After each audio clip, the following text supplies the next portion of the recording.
la réforme des retraites aura bouleversé la vie parlementaire.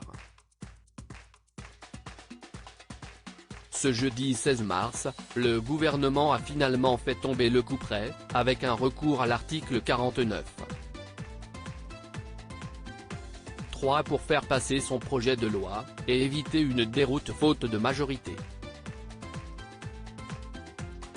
Et si ce choix était attendu par les groupes d'opposition, son annonce par Elisabeth Borne a remué l'Assemblée, suscitant des réactions outrées et sonores sur les bancs de la France insoumise. La séquence montrant la première ministre abattre sa carte sous les huées a fait le tour des réseaux sociaux, indignant de nombreux internautes. Outre la décision en elle-même, fustigée par une grande partie des commentaires, c'est un geste discret de la chef de l'exécutif qui a provoqué cette vague d'agacement, voire de colère.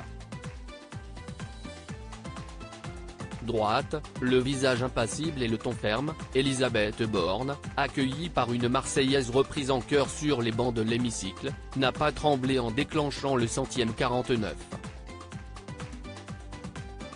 De la 5e République, sur le fondement de l'article 49 alinéa 3 de la Constitution, j'engage la responsabilité de mon gouvernement, l'entend-on s'époumoner dans l'extrait vidéo. À la fin de son intervention, la première ministre, satisfaite, laisse échapper un petit sourire. Une expression immortalisée et relayée en masse par les internautes, furieux. Cela pourrait être ce sourire de Borne après avoir dit comme une bonne blague, commente l'un d'entre eux, tandis qu'un autre qualifie le sourire de la locataire de Matignon de visage de la honte.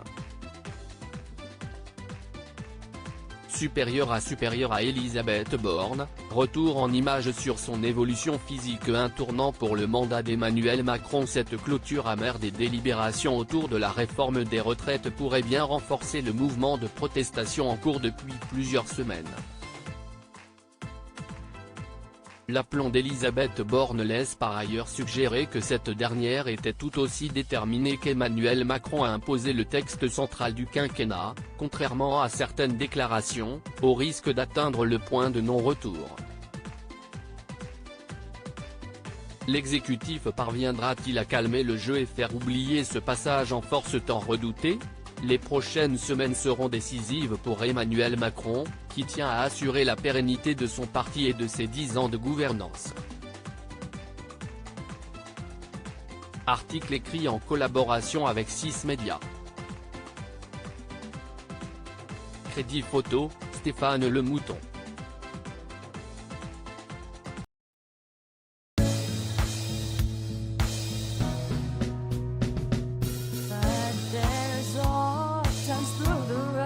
I think you can let me know. Sit down, sit back, let me help you out.